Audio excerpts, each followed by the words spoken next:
Okay, नमस्ते sir. हाँ नमस्ते। सर आपका सेंटर तो काफ़ी दूर है। काफी दूर है? जी। कहाँ दूर है? चंबू से यहाँ पर रोडवेज स्टेशन भी, रोडवेज भी पास में है, इधर स्टेशन भी काफी पास में है, ज्यादा ज्यादा 5-10 मिनट का रास्ता है। नहीं सर, हमारे यहाँ से काफ़ी दूर पड़ता है, बदायूं से ना। अच्छा, आप बदायूं से हो? तो बदायूं से अब देखो काफी समय बाद कोई ऐसे चालू करेंगे, जैसे दूसरा सेंटर चालू करेंगे तब आपको नजदीक पड़ जाएगा, ब्रांच वगैरह खोलेंगे। कुछ जगह से, काफ़ी जगह से शिकायत आ रही है इसकी कि सर या तो ऑनलाइन करो। अच्छा, ऑनलाइन जो है बड़ा दिक्कत पड़ती है बच्चे को, ऑफलाइन नहीं कर पाता है। अब वो भी दिक्कत दूर करेंगे, जैसे ब्रांच खोलेंगे एयरपोर्ट में तो फिर नज़दीक पड़ जाए। अच्छा और बताएं सर, मैंने सर और एक पूछना है कि मतलब हमें इंटर के बाद क्या करना चाहिए, 12वीं के बाद, जिससे हमें नौकरी आसानी से मिल सके, जल्दी प्राप्त कर लें नौकरी के लिए। अच्छा, देखो 12वीं के बाद है क्या, अगर 12वीं के बाद ही सही तरीके से पढ़ाई करने लग जाए ना बच्चा, तो बहुत जल्दी नौकरी पा जाए। एक तो एज कम होती है उसकी, और उस समय से वो कवर भी कर लेता है। आपने जैसे कोई परीक्षा दी है आज तक, जैसे कंपटीशन की परीक्षा दी है? नहीं सर, मैं ज़्यादातर फोर्स की आर्मी वगैरह यही किया है, यूपी पुलिस वगैरह देख लिया है। अच्छा, तो देखो मैं बताऊं आपको, कोई भी परीक्षा से ऑल इंडिया की जो सिलेबस आता है ना जी। वो सारा वही पढ़ा हुआ आता है जो हम 9th से लेकर 12th के बीच में पढ़ चुके होते हैं। आप किसी पुलिस का पेपर दे के देख लो जी। एसएससी का पेपर दे के देख लो, या फिर आप कोर्ट के पेपर दे के देख लो, या यहाँ तक की भी बात बताऊं मैं, ISPCS का भी पेपर होता है जी। तो सारा का सारा पढ़ा हुआ कहाँ से आता है? वो भी और पीछे से आता है, 6ठी से लेके 12वीं तक का। बड़ी बेवकूफ़ी क्या हो जाती है पता है? अगर किसी के माता पिता ढंग से अगर पढ़ाने लग जाए या समझाने लग जाए, तो देखा ना ISPCS की अगर कोई तैयारी कर रहा होता है ना, तो NCERT की बुकें लेता है, तरह तरह की बुकें लेता है, अरे वो तभी से पढ़ने लग जाए। अब देखो मैं बताता हूँ, इंटर के बाद मेरा मानना है कि बच्चा प्राइवेट करे अगली क्लास में। क्या करे? प्राइवेट, जैसे BA प्राइवेट कर ले।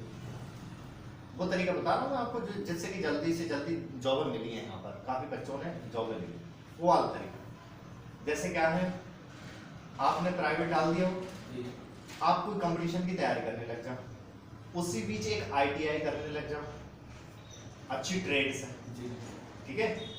और क्योंकि ग्रेजुएशन मांगते हैं, जैसे अगर आपको सरकारी नौकरी पानी है तभी के बारे में बता रहा हूँ, ग्रेजुएशन मांगते हैं, ये नहीं कहते हैं कि रेगुलर है कि प्राइवेट है। काफ़ी बच्चे यहाँ पर हैं, काफ़ी बच्चों ने ऐसे ही प्राइवेट करके और कंपटीशन की तैयारी करके जल्दी से जल्दी नौकरी ली है। तो मैं ये बताना चाहता हूँ कि इंटर के बाद में रेगुलर पढ़ाई ना करके BA कर लें प्राइवेट, ठीक है। अब वो क्या करे, उस बीच कंपटीशन की तैयारी करने लग जाए, क्योंकि उसकी उम्र होगी उस समय पर ज़्यादा ज़्यादा 16 या 17। अब 1-2 साल में वो जो तैयारी कर लेगा, कंपटीशन की भी तैयारी कर लेगा, उधर उसकी ITI भी हो जाएगी, ठीक है ना। अब उसी बीच एक ज़्यादातर जो मांगे जाते हैं कंप्यूटर कोर्स मांग लिए जाते हैं, जैसे CCC है, O लेवल है, A लेवल है, तो ये भी कर ले, वो उस समय पर कर लेगा इंटर के बाद में जी। क्योंकि ये जो सर्टिफिकेट है, हम ITI कर रहे हैं या और जो सर्टिफिकेट कर रहे हैं, क्योंकि हमारा उधर BA प्राइवेट चल रहा है, और जितने भी वोकेशनल जो कोर्स होते हैं वो हमारे मान्य रखे जाते हैं प्राइवेट के साथ। अब वो देखो ITI भी हो जाएगी उसकी, CCC भी हो जाएगी, O लेवल A लेवल भी कर लेगा तो वो भी हो जाएगा उसका। और उसके बाद में क्या होगा, जैसे 18 का होगा काफ़ी कुछ सीख चुका होता है और आराम से काफ़ी भर्ती निकलती हैं। SSC हर वर्ष निकालती है, ठीक है। हर राज्य के कोई ना कोई कोड हर वर्ष निकाल देते हैं, भर्ती है। इधर फोर्स लाइन हर साल निकालती है, उसकी तैयारी करने लग जाए, आराम से बच्चे जॉब ले जाए, ठीक है। तो मेरा मानना यही है कि इंटर के बाद में ज़्यादातर बच्चा कंपटीशन की तैयारी में जुट जाए। और मैं तो कहता हूँ 6ठी क्लास से ही NCERT की जो किताब होती है ना वो ढंग से पढ़े, क्योंकि बहुत लोग देखे हैं कि क्या पढ़े, ISPCS की तैयारी कर रहे हैं जो बच्चे, वो क्या कर रहे हैं, काय की तैयारी करें कि ISPCS की बड़ी लेवल की, तो क्या कर रहे हैं हम लोग NCERT की बुक पढ़े। अगर उनको ही सभी समय से पहले तैयार कर ले तो कोई दिक्कत ही नहीं, आज तक कोई भी पेपर दे रहा है ना, उससे पूछना इसमें आया क्या, तो वो बताएगा वो तब का आ रहा है जो हम 8वीं 9वीं 10वीं 11वीं 12वीं। आपको पता है 1975 या उनसे पहले कोई कोचिंग वैचिंग होते थे? कुछ ना होते थे।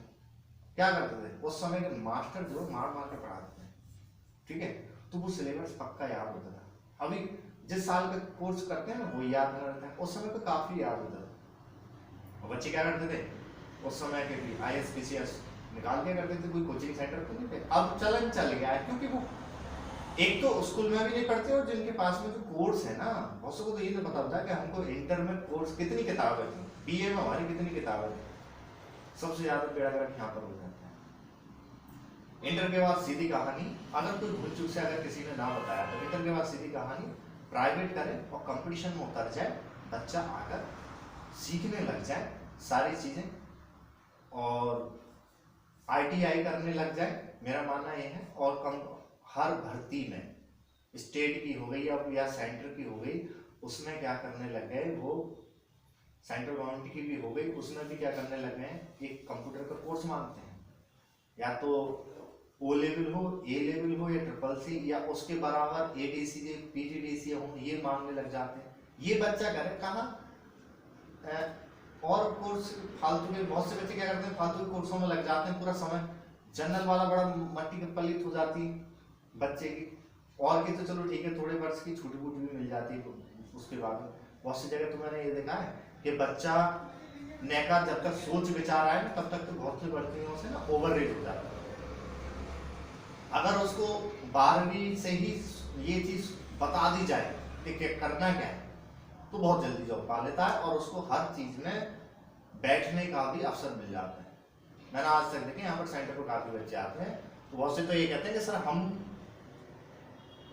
जब तक हमें पता लगे हम तो ओवर एज हो गए, बहुत से फॉर्म डाल ही ना पाए, क्योंकि फोर्स लाइन जितनी है ना 18 से कभी कभी 22 की मांगती, कहीं 24 की मांगती, कहीं 25 मांगती, लास्ट 25 से ऊपर नहीं लेता।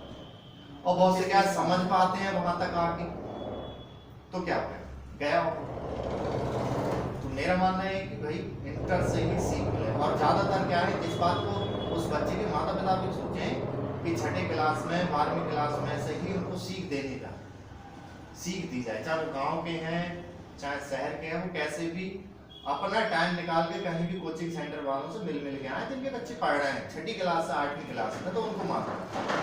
जो स्कूल पढ़ाते हैं ना वो कभी सीख नहीं देते, वो तो बस इतना ही देखते हैं, अरे 7वीं कर ली, 7वीं के बाद 8वीं कर लो, 8वीं के बाद 9वीं कर लो। बहुत से बच्चे तो इंटर के बाद में भी ये सोचते हैं कि आप ग्रेजुएशन कर लें, बस इतना ही पता था, उनको कुछ नहीं पता। बहुत से तो बच्चे अब ये आते हैं मेरे पास में सेंटर में, वो कहते हैं कि हमको इंटर कर लिया, वो BA कर लिया, जरा बताएं क्या करें। अब भी वो कहते हैं अब बताएं हम क्या करें, BA कर लिया। और बहुत से क्या आते हैं उसी भी इंतजार में, सर हम तो इस लायक रहे ही ना, फिर ऐसा होता है। और बताओ क्या करें। सर मैंने सुना है कि शॉर्ट हैंड टाइपिंग से आसानी से जॉब मिल जाती है जल्दी, तो ये शॉर्ट हैंड टाइपिंग क्या होती है? देखो शॉर्ट हैंड टाइपिंग जो है, मैं बताऊं आपको, जितने भी केंद्र के विभाग हैं या स्टेट के विभाग हैं या फोर्स लाइन है, जितनी भी, उनमें सब अधिकारी के नीचे स्टेनो, PA, क्लर्क, बाबू, मुंशी, लेखाकार, ये पोस्टें होती हैं। तो ये ज्यादातर जो मिलती है, जैसे PA है, स्टेनो है, ये शॉर्ट हैंड से मिलती है, ठीक है। अधिकारी के जस्ट नीचे ही ये पाए जाते हैं स्टेनो और PA, और स्टेनो PA के नीचे क्लर्क, हेड क्लर्क, ये मिलते हैं, बाबू के नीचे लेखाकार, ये सारे मिल जाते हैं पोस्ट। तो शॉर्ट हैंड और टाइपिंग करने से आपको और ऑप्शन बढ़ जाते हैं। मैं तो ये कहता हूँ जैसे 12वीं के बाद बच्चा क्या कर रहा है, उधर ग्रेजुएशन भी कर रहा है, वो प्राइवेट कर रहा है, उधर ITI कर रहा है, तो वो भी ज्यादा कुछ ऐसी बात ना, 2-3 घंटे इसको निकालने लग जाए। 18वीं तक जैसे तैयार होगा ना, तब तक उसकी शॉर्ट हैंड में स्पीड हो गई होगी 20 से वो 80 से 100 के करीब, ठीक है। टाइपिंग की 40 से 50 की करीब वो भी हो गई होगी, उधर तो वो तैयार बैठा हुआ होगा 18वीं के बाद। कितना समय लग जाएगा अगर हम सीखना चाहें इसके लिए? तो देखो अगर सही कोचिंग सेंटर पर पहुंच जाए तो समय की तो बात ऐसे, अपने यहाँ सेंटर पर बच्चा 2.5-2 महीने में 180 की स्पीड निकाल के बच्चे सिलेक्शन भी पा गए। जादू की बात नहीं, चंदोसी के शहर में काफी बच्चे सिलेक्शन पा गए। पर बात ये होती है कि बहुत सी जगह सुना भी होगा आपने कि काफी सालों में आती है शॉर्ट हैंड टाइपिंग। हाँ, समय तो वो कुछ रूल है बेटा, मैं बताऊँ, कुछ प्रणालियों के रूल पड़ जाते हैं, उनसे ज्यादा टाइम लग जाता है। मैं तो यहाँ पर बहुत शॉर्ट तरीके से सिखा देता हूँ जिससे कि जल्दी बच्चा सीखे और जॉब लेके निकले। ऐसी बात नहीं है, यहाँ पर भी काफी बच्चे ऐसे हैं कि काफी समय लग जाता है उनको, रह जाते हैं। वो कैसे लग जाते हैं, कोई रिटर्न में रह जाता है, कोई कहीं रह जाता है। शॉर्ट हैंड टाइपिंग से एक और फायदा है, शॉर्ट हैंड टाइपिंग से एक जो फायदा है वो ये है कि अगर कोई बच्चा कहता है कि सर मेरे से ना याद करने की पावर नहीं है ज़्यादा, कि मेरे से जीके नहीं पढ़ी जाएगी, मेरे से मैथ नहीं, अंग्रेजी से नहीं पढ़ी जाएगी, कोई भी चीज़ मैं याद नहीं कर सकता, मत कर, शॉर्ट हैंड टाइपिंग कर ले सही से, ठीक है।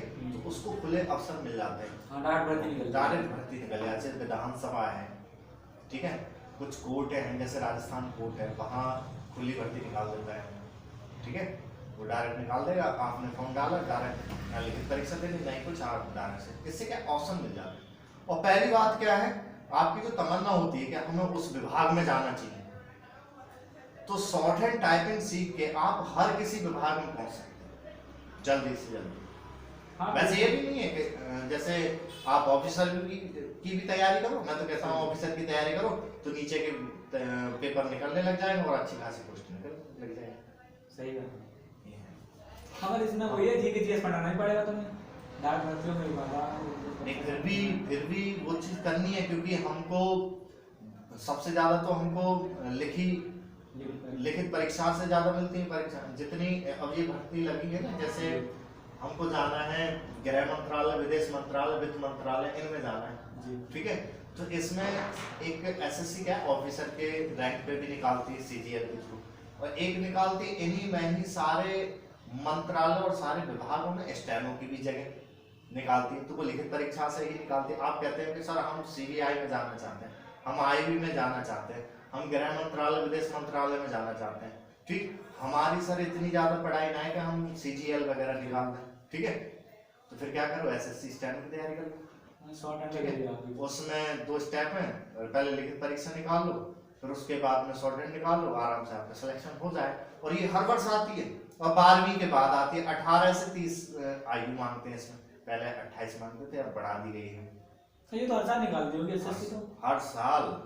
पहली बात तो ये कि इंटर से ही आपको आईबी, सीबीआई, गृह मंत्रालय, विदेश मंत्रालय, वित्त मंत्रालय, इनकम टैक्स, इनमें जाने का मौका मिलता है। बहुत से बच्चे ये सोच ही नहीं पाते कि इनमें पहुंचना कैसे, ठीक है। तो आ जाए बच्चा, कोई दिक्कत नहीं है। शॉर्ट हैंड टाइपिंग से लाइन बढ़ जाती है और आपके ऑप्शन बढ़ जाते हैं हर विभाग में पहुंचने।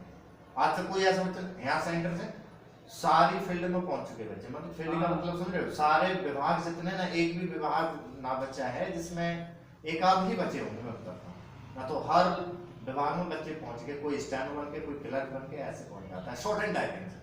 मेरे यहाँ से नहीं पहुंचते हैं तो कुछ बच्चे दूसरी जगह शॉर्ट हैंड टाइपिंग कर रहे हैं, वहां से पहुंच जाएंगे। पर जो है लाइन ये क्या है, आपके ऑप्शन बढ़ा देगी शॉर्ट हैंड टाइपिंग, समझ गए। हाँ सर, मैंने सुना है यहाँ से काफी बच्चे शॉर्ट हैंड टाइपिंग करने के बाद काफी नौकरी भी लग चुके हैं। हाँ, तो वो क्या, जैसे उनको बैठना नहीं पड़ा समय पर। अब जैसे मैंने बताया ना, एसएससी स्टैनो करके निकालती है, एसएससी स्टैनो करके निकालती है, और केंद्र में जितने भी विभाग आते हैं या मंत्रालय आते हैं उनमें स्टैनो बनाने की निकालती है वो। अब वो क्या बच्चा बहुत सा क्या करता है कि इंटर के बाद ही आ गया मेरे पास, बहुत सा क्या करता है बीए, बीकॉम, एमकॉम, एमए करके, बीएससी, एमएससी करके तब आ रहा है। तो कहाँ 5-5, 4-4 साल खत्म हो रहे हैं ना उसके। अब वो आ गए इंटर की बात, तो उसने क्या करा, हर साल तो आती है एसएससी स्टैनो, मान लो एक आध बार नहीं निकला, दूसरी बार नहीं, तीसरी बार तो निकाल देगा। उधर उसका ग्रेजुएशन चल रहा था प्राइवेट, ठीक है। मैं तो यही राय देता हूँ कि वो उधर प्राइवेट करे और इसकी तैयारी करते रहे, 1 साल 2 साल लग के छुट्टी हो जाए। यहाँ से बच्चे सीबीआई में भी, इनकम टैक्स में भी, और मैं बताऊँ आपको स्टेट से भी काफी जगह पहुंचे। जैसे कोई बच्चा नहीं आ पा सकता है तो मतलब हम इसे ऑनलाइन ही सीख सकते हैं क्या? ऑनलाइन सीख सकते हैं। ऑनलाइन में बच्चा थोड़ा शुरुआत के जो चैप्टर रहते हैं हर इसमें वो बोर हो जाता है, ज्यादातर ऑफलाइन से ही ज्यादा समझ में आता है। फिर भी अब ऑनलाइन का चलन चल गया है तो हम भी चालू कर रहे हैं ऑनलाइन से। अब जितने पढ़ पाएंगे ऑनलाइन से पढ़ पाएंगे, बहुत बच्चे दूर है, बहुत से बच्चे दूर हैं तो सर हमको शॉर्ट हैंड हिंदी में सीखनी चाहिए या इंग्लिश में? तो शॉर्ट हैंड जो है देख बेटा, मैं बताऊं दोनों में ही सीखनी चाहिए, हिंदी या इंग्लिश ये में देखनी चाहिए। फिलहाल मैं बताता हूँ, हिंदी वाले को ऑप्शन ज़्यादा पड़ जाते हैं, इंग्लिश की कभी कभी निकलती है, हिंदी की ज़्यादा निकलती है। अच्छा, इंग्लिश की सीखनी किसको है और हिंदी की किसको सीखनी है, ये भी मैं बता सकता हूँ। जैसे इंग्लिश की वो सीखे बच्चा जिसकी शुरुआत से ही इंग्लिश में पकड़ रही हो अच्छी तरीके से, और मीनिंग ना होती है, मीनिंग सही हो उसकी। जैसे मान लो हिंदी मीडियम का बच्चा है, हिंदी में बहुत गड़बड़ी कर देता है वो, इंग्लिश में तो और ज्यादा गड़बड़ी कर देता है, या बहुत से क्या कवर कर भी लेते हैं अंग्रेजी को, तो वो कर लें, कोई दिक्कत नहीं। फिलहाल ऑप्शन जो ज्यादा रहते हैं वो हिंदी को सीखने वाले को रहते हैं, ठीक है। अच्छा, सीखने के बाद में एक चीज और रह जाती है इसमें, जैसे हिंदी के बाद अंग्रेजी की सीखने चाहते हो तो बहुत सरल पड़ जाती है, 1 महीने 1.5 महीने 2 महीने में ही कवर कर लेता है 80-100 की स्पीड। और अगर वो चाहे कि इंग्लिश की सीखे हिंदी सीखे, बहुत टाइम लग जाता है। अच्छा, तो पहले हिंदी की सीखनी चाहिए। इंग्लिश से हिंदी सीखने में टाइम लगा, हिंदी से इंग्लिश सीखोगे तो जल्दी कवर कर लोगे। हाँ, तो ठीक है। मैंने सुना है कि आप यहाँ से काफी बच्चों ने टॉप किया है शॉर्ट हैंड अकेडमी। टॉप जी, टॉप को क्या है, देखो मैं बताऊं बेटा, कुछ बच्चे लगन से पढ़ते हैं, यहाँ तो ऑफलाइन में हर चीज पढ़ बारीकी से बताई जाती है, ठीक है। शॉर्ट हैंड में क्या, हर कोई टॉप कर सकता है, सबसे बात है अच्छी खासी स्पीड भी लिखनी आ जाती है। सबसे अच्छी बात क्या होती है ये कि बच्चा रोज ना अनुवाद करे, और रोज जो गलतियां आए ना वो देखे कि हम वो गलती करके आ रहे हैं, टॉप आप भी कर जाओगे और भी बच्चे कर जाएंगे। क्या करें, हर मैटर में 0 मिस्टेक लाने लगे, पकड़ कर ले सही से। यहाँ पर क्या है, हर चीज बड़े बारीकी से बताई जाती है, अभ्यास जरूरी है, इसको अभ्यास बहुत जरूरी है। जैसे अभी राजस्थान की भर्ती हुई थी, खुली भर्ती थी, वहाँ पर वहाँ काफी बच्चे गए थे, तो एक बच्चे ने टॉप कराया अपने सेंटर। वही तो मैंने सुना था, इससे पहले भी कई भर्ती हुई हैं, उनमें भी टॉप रहा है बच्चे का।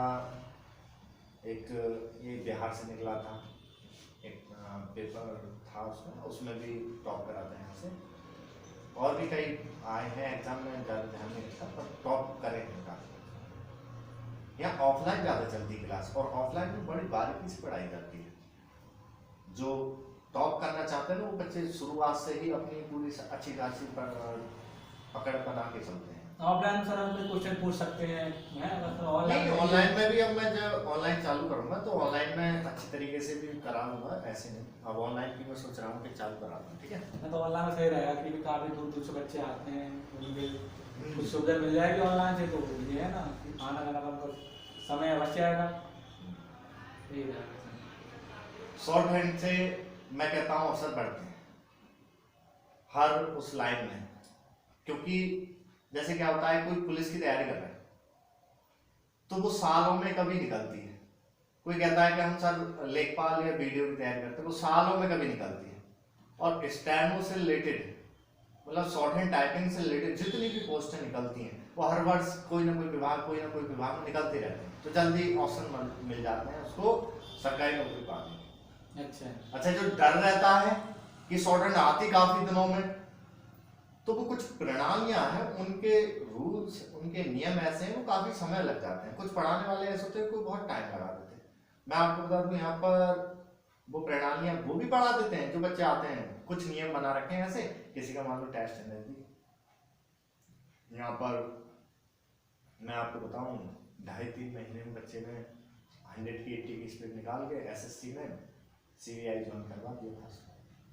2.5-3 महीने 100 और 80 की स्पीड करा दी थी, अच्छे खासे उसने 80 की स्पीड निकाल दी 2.5 महीने, सिर्फ और सिर्फ 2.5 महीने।